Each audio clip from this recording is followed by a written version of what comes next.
कुछ ऐसी terrorist activities होती हैं, तो मुझे लगता है कि उनकी वजह से लोग ना कहीं एक कम्युनिटी को बड़ा ब्लेम करते हैं। ये एक सच्चाई है, ये सच्चाई है, बिल्कुल सच्चाई है। और इस सच्चाई से नजरअंदाज नहीं करना चाहिए। अगर कम्युनिटी पर ब्लेम आ रहा है तो अब कम्युनिटी की जिम्मेदारी है कि उसको सही करे। 2006 की बात है, मैं फ्रांस में था, प्रेसिडेंट सरकोजी, उनके साथ मेरा प्रोग्राम था। तो फ्रांस 24 चैनल वहाँ का, उसने मुझे कहा कि मुझे इमाम साहब एक इंटरव्यू करना है आपका। तो प्रेसिडेंट सरकोजी बोले कि नहीं इमाम साहब प्लीज कर लीजिए। तो उसने बच्ची ने मुझसे बड़ा अच्छा सवाल किया, इस्लाम क्या है? मैंने कहा इस्लाम माने पीस है। सब बात होने के बाद लास्ट में जो उसने एक क्वेश्चन किया वो मेरी जिंदगी को उसने बदला था। उसने कहा कि इमाम साहब आप कह रहे हो कि इस्लाम पीस का मजहब है, हम आपकी बात को माने या वो बात माने जिसका नाम जैशे मोहम्मद है, Lashkar Taiba. What's the meaning of Lashkar Taiba? What's the meaning of Jaish-e Mohammed? Mohammed की सेना।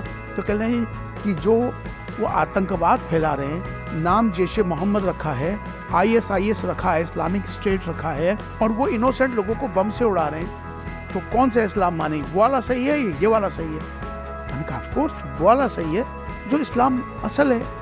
तो ये लोग आतंकवादी हैं। तो इस्लाम में एक कत्ल करने का मतलब पूरे इंसानियत का कत्ल, इस्लाम तो ये शिक्षा दे रहा है। तो मैंने 2006 में सबसे पहले पूरी दुनिया के अंदर ऐलान किया था लश्कर तैयबा को और जैशे मोहम्मद को कि अल्लाह के वास्ते आतंकवादी हो, आतंकवादी नाम रखो, इस्लाम को और मोहम्मद पीस बी अपॉन हिम का नाम इस्तेमाल नहीं करो, आज से इस नाम को हटा दो। नफरत अच्छी चीज़ है, किसी से भी आप नफरत ना करें, हमें सबसे आपस में प्रेम से मोहब्बत से रहें।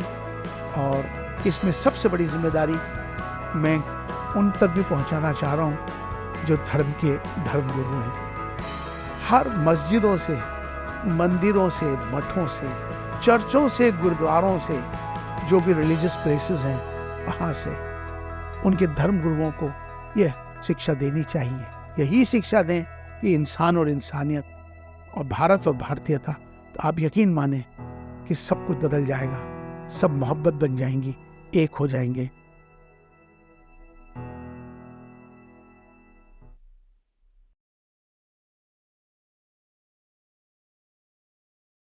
अबू जी पहले तो थैंक यू हमारे पॉडकास्ट पे आने के लिए। मुझे सबसे पहले ना आपकी एक सबसे पहली जो बात बहुत अच्छी लगी थी, मैंने जब एक बार टीवी खोल के देखा था, उसमें आपने बोला था कि हमारी पूजा या इबादत करने की जगह अलग हो सकती है, मगर सबका एक ही तरीका है और इंसानियत सबसे ऊपर होनी चाहिए। वो बात मुझे बहुत ही खूबसूरत लगी थी। अच्छी बात तो अच्छी ही लगी, अच्छी लगती है, बिल्कुल बिल्कुल, और सभी को अच्छी लगेगी, क्योंकि उसमें अच्छाई है, अच्छा ही है, बिल्कुल उसमें सत्य है, उसकी हकीकत है। होता क्या है, आमतौर पर हमारे एक सच्चाई है कि हमारी सबकी पूजा पद्धति सबकी अलग हो सकती है। एक घर में रहते हैं तो कोई अलग भगवान को मानता है, कोई अलग भगवान को मानता है। इसी तरह से जब धर्मों में जाते हैं तो सब अपने अपने धर्मों के हिसाब से अपनी पूजा पद्धति करते हैं, तरीके हैं। इसलिए मैं हमेशा कहता हूँ कि हमारी इबादत करने के तरीके ज़रूर अलग हो सकते हैं, पूजा पद्धति ज़रूर अलग हो सकती है, हमारे धर्म ज़रूर अलग हो सकते हैं, हमारी जातियाँ ज़रूर अलग हो सकती हैं, हमारे पंथ ज़रूर अलग हो सकते हैं, लेकिन जो हमारा सबसे बड़ा धर्म है, सबसे पहले वो इंसान और इंसानियत है। चूँकि हम इंसान हैं, सबसे पहले मनुष्य हैं, उस नाते से हम एक दूसरे के भाई बहन हैं। इंसानियत उसका करेक्टर है, इंसानियत का अपना एक धर्म है। वो करेक्टर क्या कहता है कि दूसरे के धर्मों का आदर सम्मान करो, बड़ों की इज्जत करो, नेकियां करो, भलाई करो, एक दूसरे से प्यार करो, एक दूसरे के धर्म के उनके गुरुओं का आदर सम्मान करो, उनके ग्रंथों का आदर सम्मान करो। ये इंसानियत है। इसलिए मैंने हमेशा से इंसान और इंसानियत को ऊपर रखा। इसका आगे ऐड करते हैं, मैं इसके बाद एक चीज़ चूँकि जोड़ता हूँ, चूँकि मैं भारत में रहता हूँ, मैं हमेशा कहता हूँ कि मेरी पहचान हिंदू से नहीं होनी चाहिए, मेरी पहचान मुसलमान से नहीं होनी चाहिए, मेरी जातियों से नहीं होनी चाहिए, मेरी एक पहचान होनी चाहिए। भारत में रहते हैं, भारतीय होना चाहिए हमें, हम भारतीय बनना है हम सबको। और जब हम भारतीय बनकर एक बनकर रहेंगे ना, आप यकीन माने पूरा देश बहुत ऊंचाइयों पे जाएगा। मिसाल के तौर पर जापान में जाइए, हर जापानी अपने आप को जापानी कहता है। अरब में जाइए, सब अपने आप को अरबी कहते हैं। तो मैं भारत में रहकर हम सबको भारतीय बनना है, इसलिए बार बार मेरा एक ही जोर होता है कि आओ हम सब मिलकर भारत को मजबूत करें, भारतीयता को मजबूत करें। राष्ट्र सर्वोपरि है। बिल्कुल बिल्कुल। मैं ना हमेशा से मतलब मैं पीछे गुरु जी से मिला था, है ना, वो भी मेरे पॉडकास्ट पे आए थे। उनकी मुझे जैसे बोलता आपकी मुझे एक बात अच्छी लगी, उनकी मुझे एक बात अच्छी लगी। मैं उनकी बात आपको बताता हूँ, आपको जो लगी आप मुझे समझाइएगा। तो उन्होंने बोला कि अगर इंसान केवल पढ़े हुए ग्रंथ पे ही चलेगा, जो लिखा हुआ है केवल उस पर ही चलेगा, तो जिंदा जिंदगी का मतलब क्या है? कुछ तो खुद भी ऑब्जर्व करेगा, लाइफ को समझेगा। तो उन्होंने बोला कि जो हम ऑब्जर्व करते हैं वही जिंदगी है। ऐसा नहीं आप बस केवल जो लिखा है उस पर ऐसे उसे लाइन खींच दी कि यही सब कुछ सत्य है। तो मैं चाहता हूँ आप बताइए, क्या ये बात आप मानते हैं कि कुछ लोग अपने चाहे ग्रंथ हो, गीता हो, कुरान हो, लोग पढ़े हुए चीज़ों पे ही चलते हैं? तो उन्होंने बोला जिंदा जिंदगी का मतलब क्या है? फिर आप खुद ऑब्जर्व कीजिए ना कि सही गलत क्या है।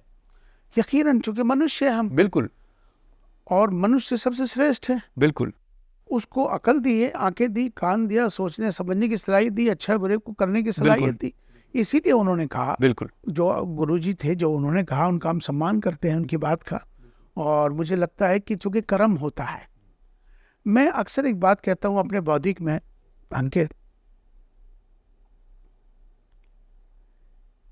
आपका नाम अंकित है, आपको जो नाम मिला, आपको जो माता पिता मिले, जो आपको देश मिला जहां आपका जन्म हुआ, जो आपको धर्म मिला सनातन, क्या ये आपकी चॉइस थी? नहीं, बिल्कुल नहीं। कि ईश्वर से कहा हो कि हे ईश्वर मुझे सनातन बना देना, मुझे अंकित मेरा नाम देना, और माता पिता मुझे ये देना, ये आपकी चॉइस नहीं है। सिर्फ मेरी और आपकी किसी की भी चॉइस नहीं है। तो जो कुछ हो रहा है वो ईश्वरीय है। ईश्वर अपने बंदों को दुनिया में भेजता है और उसको अलग अलग काम दिए होते हैं।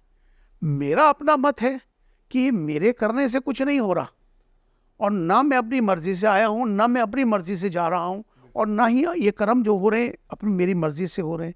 मुझे चीफ इमाम बनाया भारत का, ये नियति है उसकी। मैं जब पैदा हुआ हूं, जब मेरे को, मैं सोच भी नहीं सकता हूं। तो इसलिए हम सबको जो काम मिला है वो सब ईश्वर की तरफ से मिला है। बिल्कुल। और मैं समझता हूं कि जिसको जो काम मिला है उसे शुक्राना करना चाहिए, थैंक्स करना चाहिए। कोई किसी का कंपैरिजन नहीं कर, कोई किसी को कंपेयर नहीं कर सकता, क्योंकि सबका शक्ल अलग है, सबका भाग्य अलग है, हर आदमी का, सबका अपनी अपनी चीज है। इसलिए किसी से कंपटीशन मत करो, किसी का मुकाबला मत करो, किसी से चिढ़ो नहीं, हमेशा एक दूसरे से प्यार करो, और जो तुम्हें मिला है उसको शुक्र करो, एंजॉय करो। जैसे अब्बू जी, मैं ना किसी पार्टी का सपोर्टर नहीं हूँ, ना मैं किसी भी पार्टी का सपोर्टर नहीं हूँ। बस मैं ये कहता हूँ कि ऐसा क्यों है कि अब जो इंडिया में रहने वाले मुसलमान हैं वो कहते हैं कि बीजेपी की वजह से बड़ा ही माहौल खराब हुआ है। क्या ऐसा है? देखिए, होता क्या है कि हर आदमी की अपनी एक सोच होती है, लेकिन मैं आज आपको बताना चाहता हूँ, मैं भी समझना चाहता हूँ। बहुत अच्छा सवाल तुम्हारा था, समझने आया। बहुत अच्छा सवाल है अंकित। आपको बताऊं, हर समाज में मेजॉरिटी अच्छे लोगों की है, लेकिन उसी समाज में चंद लोग खराब भी होते हैं, हर समाज में। लेकिन चंद लोग खराब हैं तो सारा समाज खराब है, ऐसा होता नहीं। तो हमें वो जो लोग नेगेटिव सोचते हैं वो उनका पहलू है, हम पॉजिटिव हैं, हमें अपना पॉजिटिव सोचना है। आज इसी बात को लेके मैं कहता हूं कि देश के अंदर हमें ये भावना को पैदा करना पड़ेगा। मैं चीफ इमाम हूं भारत का, 5.5 लाख मस्जिदें, 5.5 लाख मस्जिदें हैं देश में, दुनिया का सबसे बड़ा संगठन है, बिल्कुल है, और उसका मैं चीफ इमाम हूं और भारत का चीफ इमाम हूं। मेरे मन में भाव वही आया जो कि मुझे भारत का हर भारतीय एक दिखता है। मुझे मेरी उम्र के लोग मुझे भाई दिखते हैं, मेरे पिताजी के उम्र के लोग मुझे पिताजी दिखते हैं, मेरी बेटियों की उम्र की बच्चियां मुझे बेटियां नजर आती हैं। तो मेरा एक भाव आता है निकल के कि हम सब एक ही हैं, क्योंकि हम एक ही बात कहते हैं। भारत ने एक ही बात कही, वसुदेव कुटुंबकम की बात करता है, एक परिवार की बात करता है। तो इसलिए हमें इस देश में ये जो अल्पसंख्यक बहुसंख्यक ये एक कॉन्फ्लिक्ट का नाम है, लड़ाई है हमेशा। नहीं, झगड़ा होगा ना कि तू छोटा है मैं बड़ा हूं, तू गरीब है मैं अमीर हूं, इससे कॉन्फ्लिक्ट, कंपैरिजन, कॉन्फ्लिक्ट होता है, झगड़ा होता है। हम वो नहीं करना चाहिए। अगर हम सबको हिंदू नहीं बनना, मुझे मुसलमान नहीं बनना, मुझे ईसाई नहीं बनना, मुझे सिख नहीं बनना, मुझे एक ही बनना है, भारतीय। तो जब हम भारतीय बन जाएंगे ना तो ये झगड़ा खत्म हो जाएगा। जब हम इंसान बन जाएंगे ना, जो इंसानियत हमारी है, तो ये झगड़े खत्म हो जाएंगे। अच्छा, मुझे एक कुछ बातें ना मतलब लगता भी है ऐसा कि जैसे ग्लोबल लेवल की बात करें, कुछ ऐसी टेररिस्ट एक्टिविटीज़ होती हैं, तो मुझे लगता है कि उनकी वजह से लोग ना कहीं एक कम्युनिटी को बड़ा ब्लेम करते हैं, है ना। उसका खामियाजा उन लोगों को भुगतना पड़ रहा है जो बहुत अच्छे लोग हैं। ये एक सच्चाई है, ये सच्चाई है, बिल्कुल सच्चाई है। और इस सच्चाई से नजरअंदाज नहीं करना चाहिए। अगर कम्युनिटी पर ब्लेम आ रहा है तो अब कम्युनिटी की जिम्मेदारी है कि उसको सही करे। अब मैं भी आंख बंद कर लूं? नहीं, मुझे आंख नहीं बंद करनी। मैं इमाम हूं, मुझे दिशा देनी है, मुझे मार्गदर्शन करना है, ये मेरी जिम्मेदारी में है। तो अब मैं आपको एक बात बताऊं, मैं 2006 की बात है, मैं फ्रांस में था। तो दैट टाइम प्रेसिडेंट सरकोजी वहाँ के प्रेसिडेंट थे फ्रांस के, उनके साथ मेरा प्रोग्राम था। और प्रोग्राम करके मैं बाहर उनके साथ निकल रहा था, तो फ्रांस 24 चैनल वहाँ का, उसने मुझे कहा कि मुझे इमाम साहब एक इंटरव्यू करना है आपका। तो लड़की थी, तो प्रेसिडेंट सरकोजी बोले कि नहीं इमाम साहब प्लीज़ कर लीजिए। तो मैंने कहा चलो। मैं फिर उनके साथ एक कमरे में जाके बच्ची के साथ, तो बच्ची बोली कि मैं लाइव कर रही हूँ, पूरा यूरोप देख रहा है आपको। अच्छा, तो मैं आपसे सवाल जो करूँगी ये बात समझ लीजिए। मैंने कहा कोई बात नहीं। तो उसने, बच्ची ने मुझसे बड़ा अच्छा सवाल किया, फ्रांस 24 चैनल ने, कि इमाम साहब आप चीफ इमाम हैं, यस, आप इस्लाम क्या है? मैंने कहा इस्लाम माने पीस है। What's the meaning of Islam? मैंने कहा इसका मीनिंग है पीस, सलामती का मजहब। हम सलाम करते हैं अस्सलाम वालेकुम, तो उसमें भी यही है कि मैं आपको दुआ देता हूँ कि आप सलामत रहें। आपने कहा वालेकुम अस्सलाम, आप भी सलामत रहें। तो जो धर्म सलामती की बात करता है, दुआएं देता है। तो फिर उस बच्ची ने इस्लाम की जानकारी लेते लेते फिर मोहम्मद साहब के पास, पीस बी अपॉन हिम, कि मोहम्मद साहब तो पूरी दुनिया के लिए पीस का मैसेंजर थे। मैंने कहा ठीक थे। सब बात होने के बाद लास्ट में जो उसने एक क्वेश्चन किया 2006 में, वो मेरी ज़िंदगी को उसने बदला था। आप यकीन माने मैं खुद हिल गया था।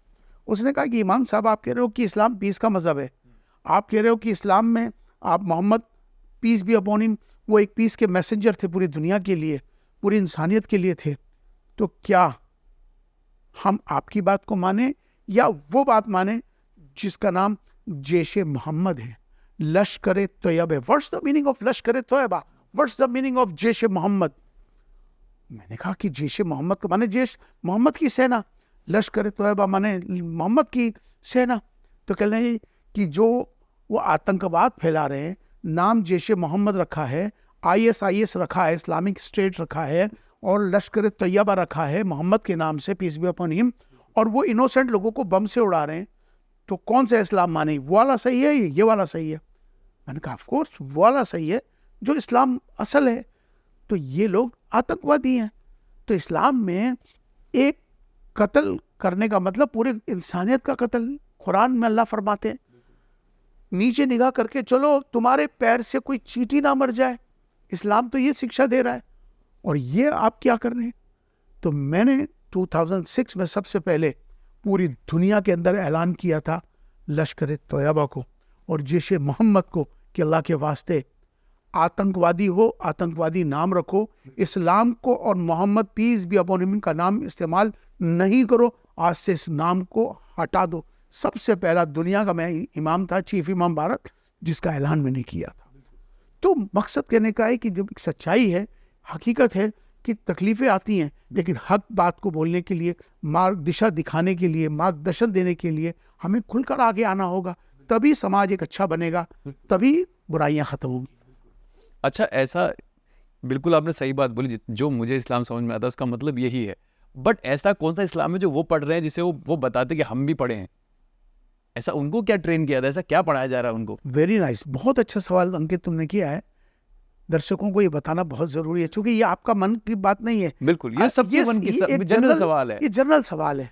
तो ये जो इस्लाम बताया मैंने और जो आपने समझा, लेकिन एक इस्लाम हो, दरअसल इस पे क्या होता है कि दुनिया के अंदर मैंने कहा ना कि कुछ चंद लोग होते हैं जो खराब भी होते हैं हर समाज में। तो वो खराब लोग हैं जो राजनीति कर रहे हैं, वो लोग हैं जो पैसों की खातिर कर रहे हैं, किसी लालच के लिए कर रहे हैं। अगर वो इंसान होते तो इंसानियत का कत्ल नहीं करते। मुझे लगता है कि वो इंसान है ही नहीं, वो इंसान के अंदर शैतान है। मैं उन आतंकवादियों को जो इनोसेंट लोगों को मार रहे हैं, मैं उनको इंसान कहता ही नहीं हूँ, मैं उनको इंसान के अंदर शैतान है वो लोग। तो शैतान तो हर जगह होता है, लेकिन शैतान का हमें मुकाबला करना है, हमें उनका मुकाबला करना है, उन लोगों का जो नफरत फैलाते हैं।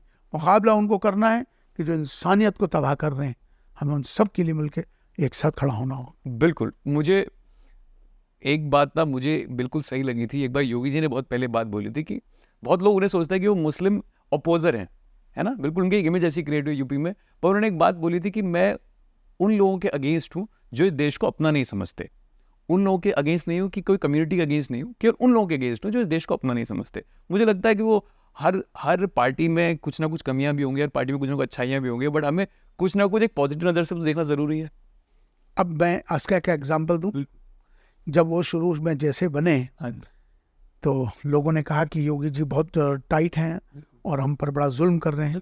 तो पहले क्या होता था कि गोश्त की दुकान, जो मीट की दुकान होती कि वो ओपन थी और लाइसेंस भी नहीं लेते थे। तो योगी जी ने क्या किया, उन्होंने कहा कि सब ऑर्गेनाइज है, ऐसे काम नहीं चलेगा, आपको दुकान खोलनी है, लाइसेंस लीजिए, उस प्रॉपर दुकान होनी चाहिए और मीट बाहर लटका नहीं होना चाहिए, हाइजीन का पूरा ख्याल करना होगा, सफाई सुथराई का ख्याल करना होगा, नॉर्म्स में चलना होगा। तो उस वक्त बड़ा हंगामा हुआ। इमाम मेरे पास लोग आए, पूरे सारी डेलीगेशंस, कि इमाम साहब देखिए योगी जी ऐसा कर रहे हैं। मैंने कहा सुनिए, अगर उन्होंने बंद तो नहीं किया ना, उन्होंने कहा कि नियम के अनुसार काम करिए। अब आप यकीन माने कि आज पूरे उत्तर प्रदेश के अंदर जो मीट प्रॉपर और तरीके से लाइसेंस लेके जो काम कर रहे हैं, आज वही लोग मेरे पास आते हैं और वो कहते हैं कि हमारा खाना भी अच्छे से हो गया, प्रॉपर लाइसेंस भी हो गया और गंदगी से भी हम बच गए, लोगों को अच्छे से साफ सुथरा, वही लोग आज तारीफ कर रहे हैं। तो मेरा मकसद कहने का ये है कि होता है कि जब कोई चीज़ को सही किया जाता है, थोड़ा सा सख्ती दी जाती है, तो लेकिन वो बाद में सही होती है, लोग उसको रिकॉग्नाइज करते हैं। इसी का एक एग्जाम्पल योगी से लिया आपने, योगी जी से। अब मैं एक एग्जाम्पल मोदी जी से भी आपको देता हूँ। मोदी जी ने एक मसला सामने आया ट्रिपल तलाक का। बिल्कुल आया था। 3 तलाक को लेकर पूरे देश के अंदर बड़ा हंगामा हुआ, बहुत हंगामा हुआ, मुस्लिम समाज के सारे लोग हंगामा। मेरे पास मुस्लिम पर्सनल लॉ बोर्ड, तमाम सारी मुस्लिम ऑर्गेनाइजेशन मेरे पास आई, क्योंकि मेरा प्रधानमंत्री जी के साथ बहुत अच्छे संबंध है और सब मुझसे उम्मीद करते हैं। तो कि जी ये क्या हो रहा है, ये ट्रिपल तलाक। आप यकीन माना इतना अपोज हुआ, इतने हंगामे हुए देश के अंदर। आज वही मुस्लिम समाज के लोग, वही औरतें, वही संगठन आज उसकी तारीफ कर रहे हैं। एक बुराई से रोका गया। जैसे एक जमाने में राजा राम मोहन रॉय के जमाने में स्त्री को जला देते थे, बिल्कुल गलत था। उसको देखिए, वो एक प्रथा थी और बिल्कुल और वो क्या मतलब उसका हस्बैंड मर गया, तो स्त्री को उसकी प्रथा के मुताबिक जलाना। बिल्कुल। तो राजा राम मोहन रॉय ने इस प्रथा को जब खत्म किया तो बड़े चैलेंजेस कि ये बड़े हिंदुओं के खिलाफ है, सारे पंडित नाराज हो गए देश के कि हमारी प्रथा को। लेकिन आज उसका अगर देखें तो लोगों ने उसको माना कि हमारे यहाँ सती प्रथा खत्म होनी चाहिए और वुमेन की अपलिफ्टमेंट हुई, उसको इज्जत मिली। तो सेम थिंग मोदी जी ने किया तो सही, लेकिन देश में हंगामा हुआ और आज अब ट्रिपल तलाक की वजह से आप यकीन मानेंगे, पहले तो टेलीफोन पे तलाक देते थे, जबकि कुरान में नहीं है। मोदी जी ने वो काम किया जो कुरान के अकॉर्डिंग है कि आप किसी को तलाक नहीं दे सकते ऐसे कि आपने 3 मुंह से बोल दिया तलाक हो गई, वो बेचारी भटक रही है, ऐसे नहीं होगा।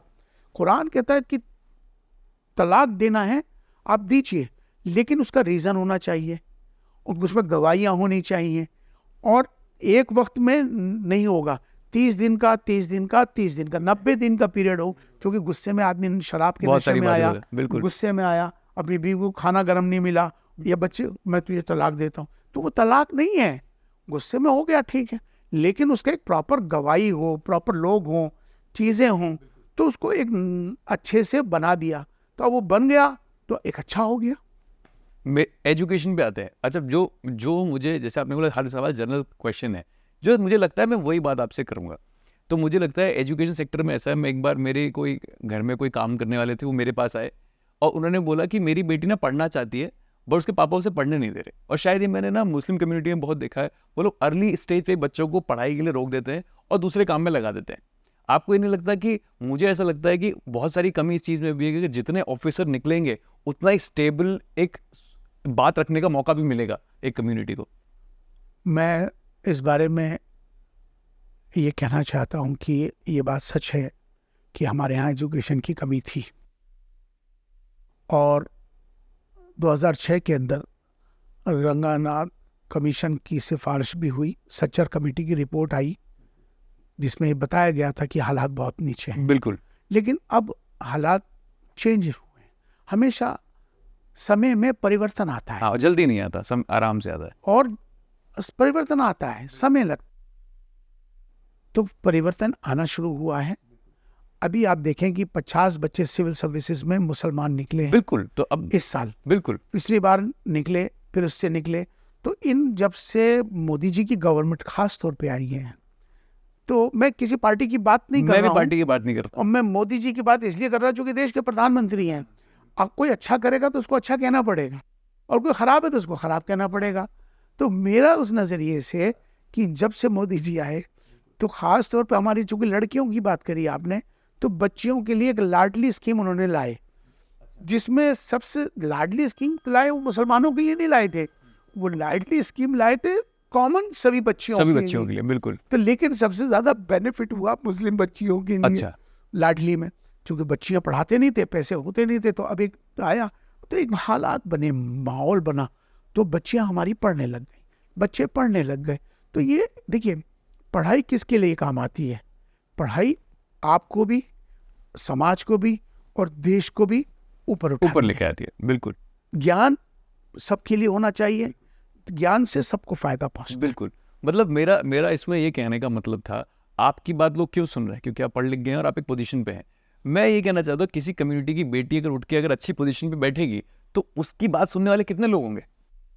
बिल्कुल सच है ये।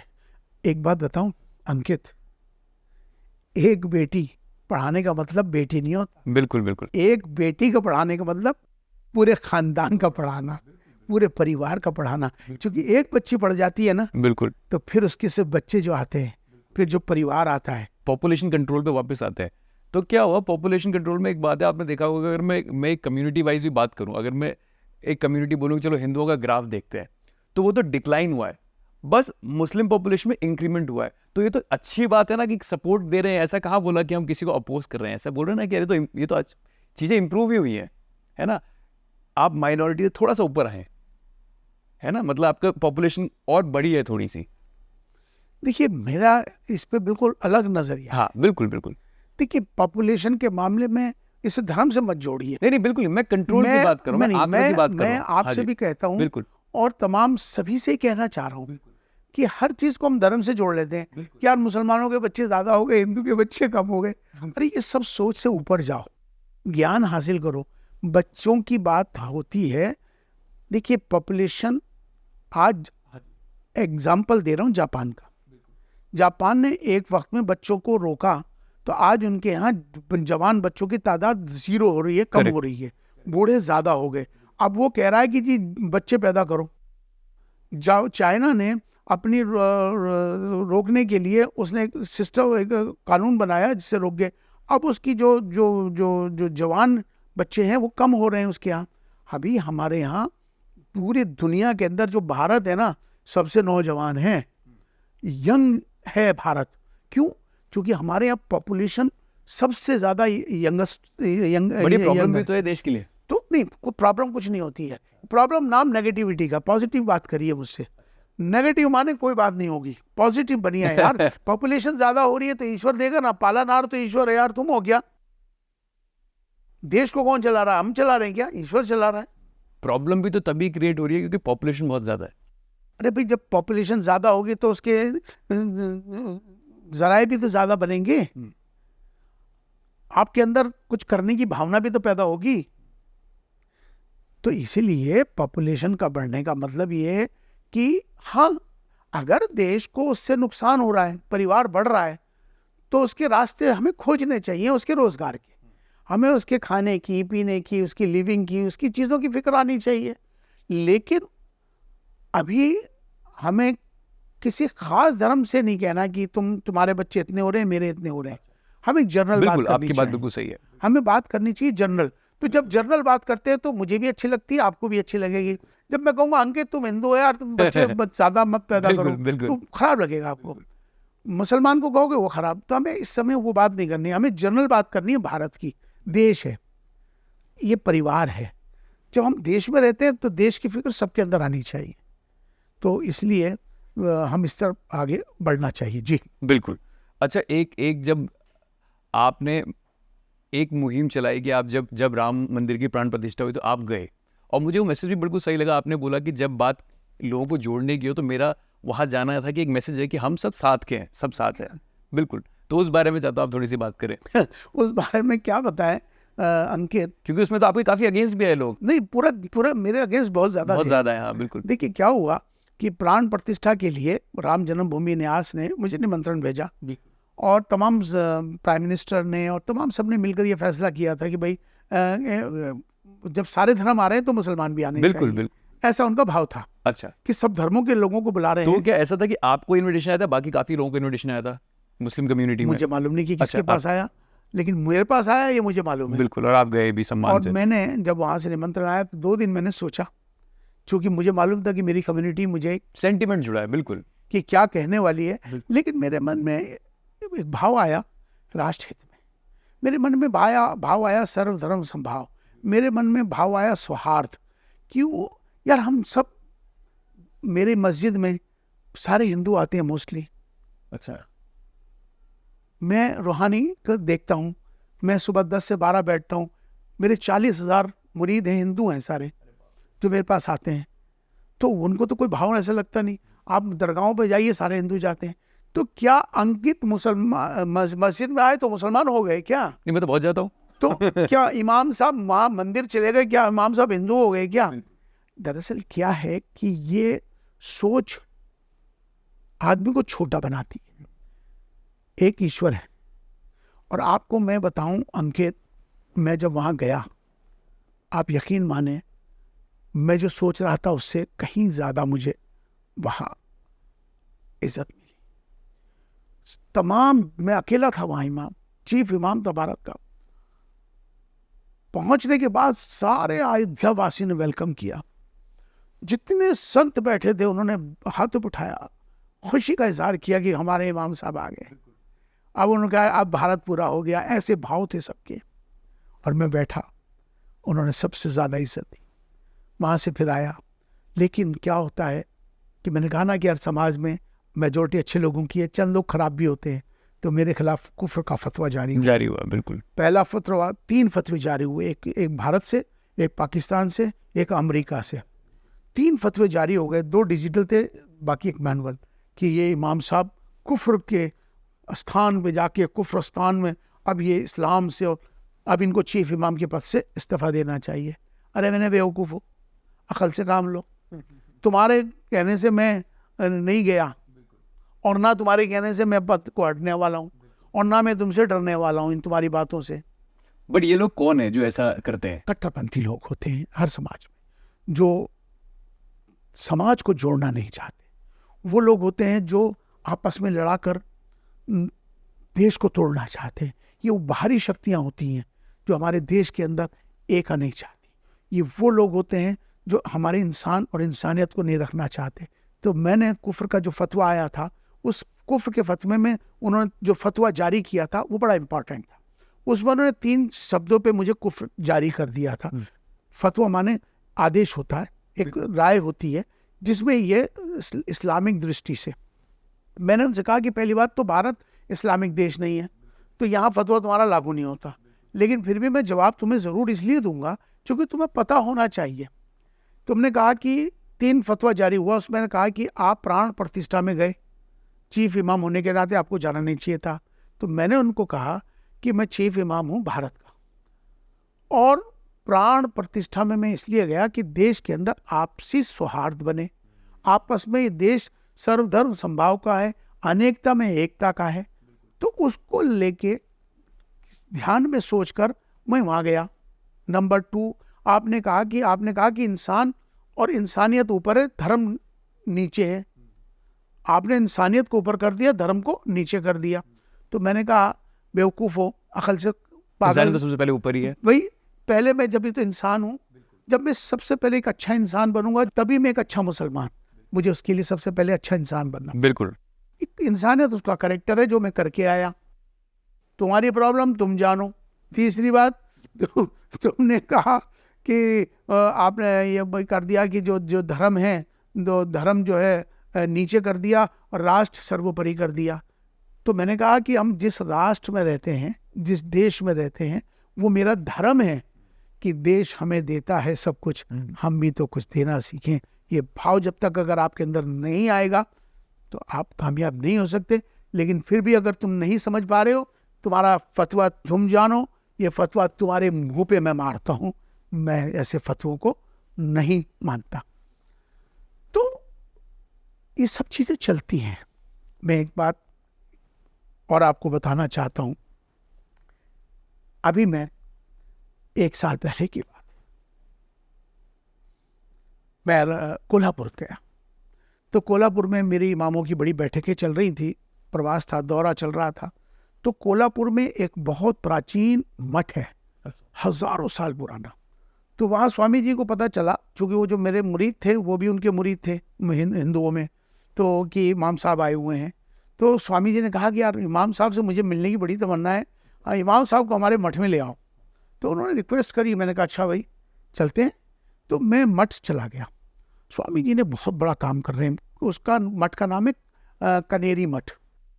इतना बड़ा मठ है, हजारों बच्चे गुरुकुल के वहाँ तैयार होते हैं, आचार्य बनते हैं, बहुत बड़ा, 60 गांव अडॉप्ट किए हुए हैं। तो स्वामी जी ने एक बहुत बड़ा सांस्कृतिक कार्यक्रम मेरे वेलकम में गुरुकुल के बच्चों का ऋषि कुमार के साथ किया।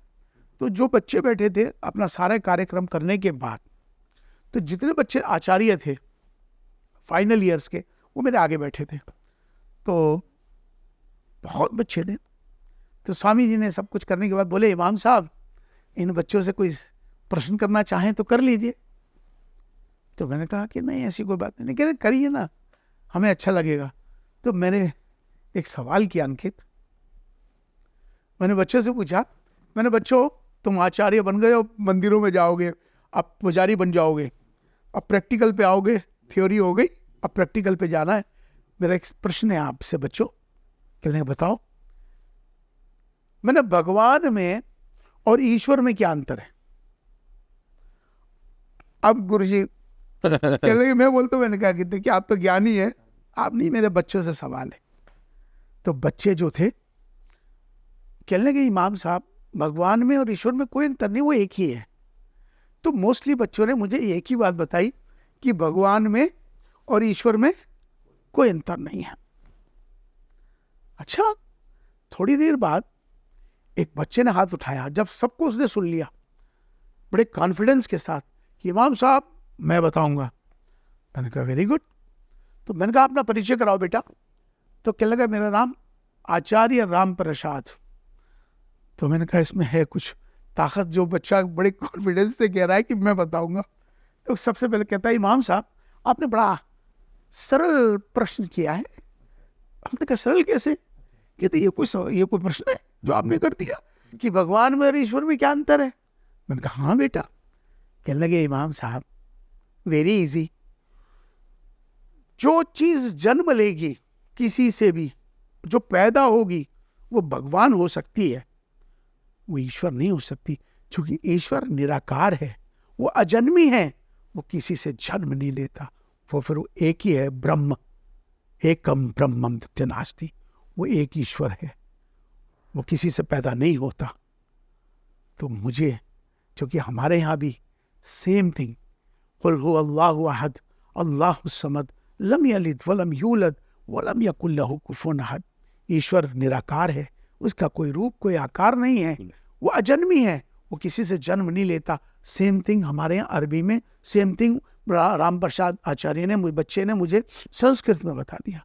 तो कहने का मकसद तात्पर्य जबान अलग हो है सकती है कि हमारी सबकी तरीके जुबान, लेकिन हम सब पूजा करते हैं ईश्वर की, एक की। प्रॉब्लम कहाँ आती है अंकित?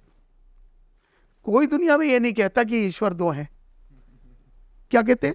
सब एक ऊपर वाला एक है, वो एक है, बस कमाल की बात। कोई नहीं कहेगा दो है, और कभी कोई नहीं कहेगा नीचे वाला, कहेगा ऊपर वाला। ईश्वर एक है। प्रॉब्लम कहाँ है? प्रॉब्लम आके है कि जो मेरा वाला है वही सही है। Beautiful beautiful. ये कॉन्फ्लिक्ट। एक लास्ट सवाल आपसे पूछूंगा। जी बेटा।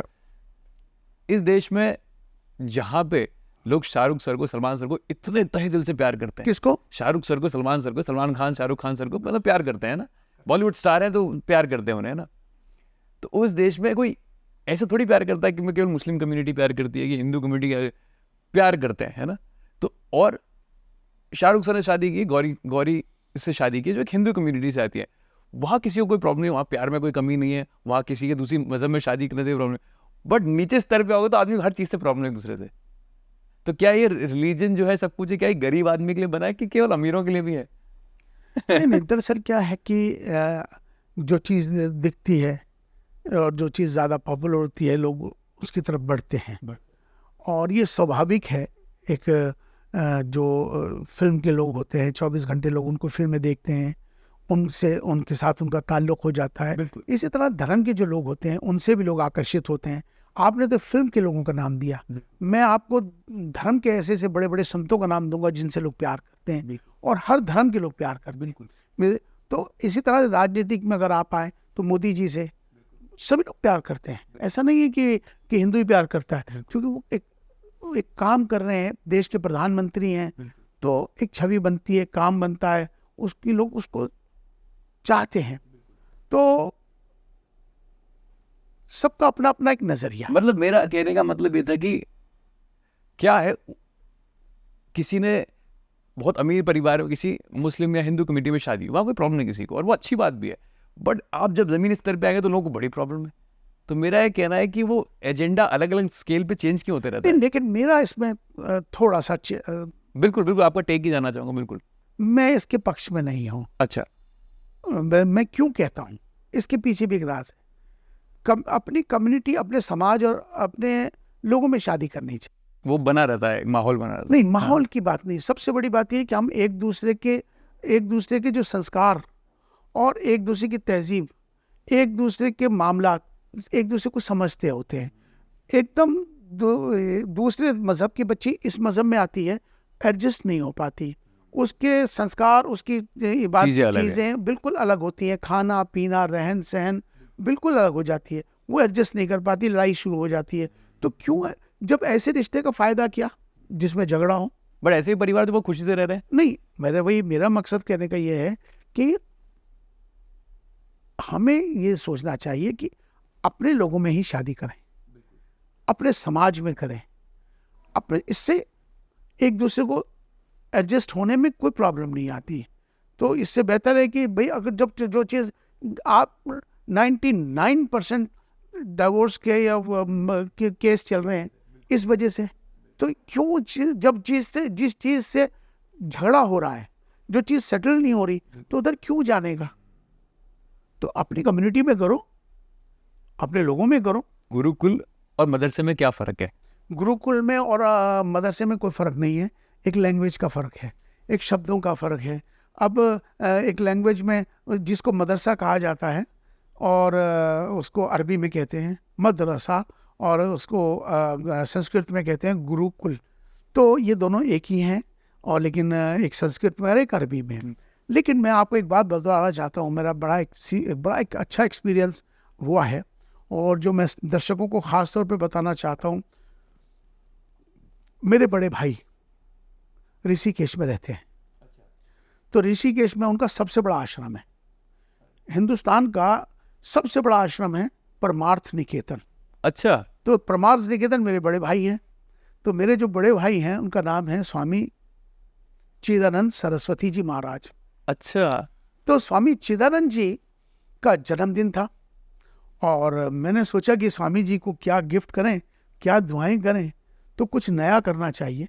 तो वो भाव सोचकर मैंने देश के 100 सीनियर मदरसों के बच्चों को अलग अलग मदरसों से कलेक्ट किया, देवबंद से, बड़े बड़े मदरसों से थोड़े थोड़े थोड़े, और देश भर से 100 बच्चों को और तकरीबन 50 बड़े इमामों को सेलेक्ट किया। और उन सब को लेकर मेरा मन हुआ कि मैं इनको ऋषिकेश ले जाऊंगा स्वामी जी के यहाँ, क्योंकि ये वो बच्चे थे जिन्होंने आश्रम कैसा होता मालूम नहीं था, गुरुकुल कैसा होता मालूम नहीं था। ये इमाम जो थे मेरे साथ, इन्होंने आज तक कोई आश्रम नहीं देखा था, किसी पंडित से मिले नहीं थे। तो मैंने सोच के इनको मैंने वहाँ पर अरेंजमेंट किया 3 दिन का ऋषिकेश में परमार्थ निकेतन में। तो आपको पता ही है कि स्वामी चिदानंद जी की आरती पूरी दुनिया में, विश्व में सबसे मशहूर है, गंगा आरती। तो वहाँ पर ले जाके मैं अंकित इन सबको इन बताया नहीं मैं कहाँ ले जा रहा हूँ। तो मैं जब इनको हरिद्वार ले जा रहा था, सब देखने लगे ले जा कहाँ रहे हैं। तो मैंने इनसे सबसे कहा था हमसे सवाल नहीं करना, हम कहाँ ले जा रहे हैं, एक सरप्राइज विजिट है ये, और एक सरप्राइज जगह लेके जा रहा हूँ आपको। मैं इनको लेके चला गया आश्रम में। इन्होंने देखा सारे पंडित ही पंडित है और यहाँ तो माहौल दूसरा ही, इमाम साहब कहाँ ले आए हमें। तो मैंने इन सबको आश्रम में वेलकम किया हमारा। तो वहाँ पर मैंने स्वामी जी को बोला कि 100 बच्चे मुझे गुरुकुल के सेम एज के दे देना, मैं इनको यहाँ पहले मिलवा दूंगा। तो हमने 100 बच्चे उसी गुरुकुल के और 100 मदरसों के बच्चों को मिलवा दिया सेम एज के। हमने कहा ये तुम्हारे मेहमान हैं, अतिथि हैं, ये 3 दिन अब यहाँ रहने वाले हैं हम सब। और जो 100 इमाम थे, 50 इमाम, उनको मैंने कहा कि जो यहाँ के आचार्य हैं इनके साथ दोस्ती करा दो, और स्वामी जी और मैं हम रहेंगे, हम 3 दिन एक साथ रहेंगे यहाँ पर आश्रम में, यहीं खाएंगे। तो स्वामी जी ने 3 दिन बड़ी अच्छी व्यवस्था हमारी करी। हम वहीं पे वेजिटेरियन सबने खाना खाया। तो वो जो गुरुकुल के बच्चे थे, एक गुरुकुल दूसरे मदरसे के बच्चे को हाथ पकड़ के पूरी ऋषिकेश को घुमाने ले जा रहा। तो 100 बच्चे 200 हो गए, 400, तो पूरे ऋषिकेश में टोपी दाढ़ी वाले और भगवा पहने हुए दोनों बच्चे साथ घूम रहे। बड़ा सरप्राइज हुआ लोगों को, ये क्या हो रहा है यहाँ ये। तो खैर 3 दिन हम वहाँ सब साथ रहे, एक्सचेंज प्रोग्राम किया।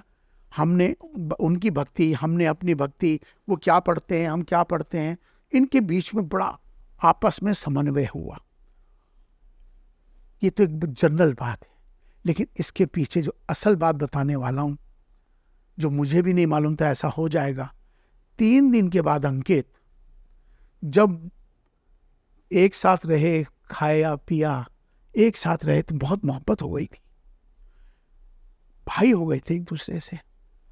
तो जब बसों में बच्चे बैठने लगे मदरसे के, और मैं खड़ा था गाड़ी पे देख रहा था, स्वामी जी और मैं विदा कर रहे थे हम सबको, तो एक एक बच्चा मदरसे का जब बस में बैठ गया, टाटा कर रहा है, और एक दूसरे के नंबर भी ले लिए उन्होंने, आंसुओं से रो रहे थे। गुरुकुल का बच्चा जिसको ऋषि कुमार कहते हैं, मदरसे का बच्चा जिसे तालिब इल्म कहते हैं, दोनों आपस में रो रहे थे जैसे 2 भाई बिछड़ गए आंसुओं से। वो सीन मेरी लाइफ में मैं उसे भूल नहीं सकता। स्वामी जी की आंखों में आंसू आ गए। आप यकीन माने अंकित, जिस दिन भी वो बच्चे जो इमाम बनेंगे, वो 100 जो मस्जिदों के, और वो गुरुकुल के बच्चे जो मंदिरों में जाएंगे, ये जीवन भर इन दोनों की दोस्ती हमेशा बनी रहेगी। और समाज के अंदर मंदिर से, मस्जिद से एक आपस में प्यार का, प्रेम का भाव निकलेगा ना, वो बहुत अच्छा होगा। क्योंकि ये असल इबादत है, यही पूजा है, एक दूसरे का सम्मान करें। तो मैं इस वाक्य को इसलिए सुनाता हूँ कि बदलाव ऐसे ही आना होगा। समाज को दिशा देने के लिए हमें सबको मिलकर आगे बढ़ना। हर सरकार में अपनी कमियां हैं, हर अच्छाइयां हैं, बट ऐसा तो नहीं कर सकते ना कि हर कोई सरकार जो पावर में बैठी है हम उसे केवल नेगेटिव नजर से ही देखें। कुछ तो अच्छा काम करते होंगे लोग भी। आप यकीन माने अंकित, इस बात के लिए मैं बहुत कहता हूँ जो आपने कहा है, ये आपका जो एहसास है ना, ये मेरा भी एहसास है। मुझसे जब सवाल करने आते हैं मीडिया में, ज़्यादातर लोग मुझसे पूछते हैं, सवाल करते हैं मोदी जी के बारे में, क्या आप मोदी जी की इतनी तारीफ करते हो? आप बीजेपी सपोर्टर हैं? आप बीजेपी क्यों यार मैं बीजेपी का और मोदी जी का सपोर्टर नहीं हूँ, मैं उनके कार्य का सपोर्टर हूँ, मैं उनके काम का सपोर्टर हूँ। अगर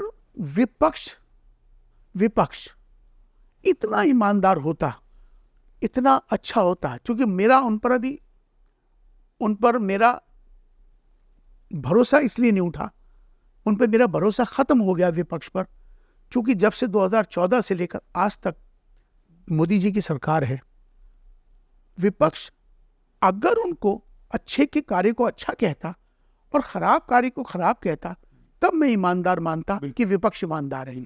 उनकी ईमानदारी यहाँ आके खत्म हो गई कि 2014 से लेकर आज तक कोई अच्छा काम ही नहीं किया मोदी जी ने।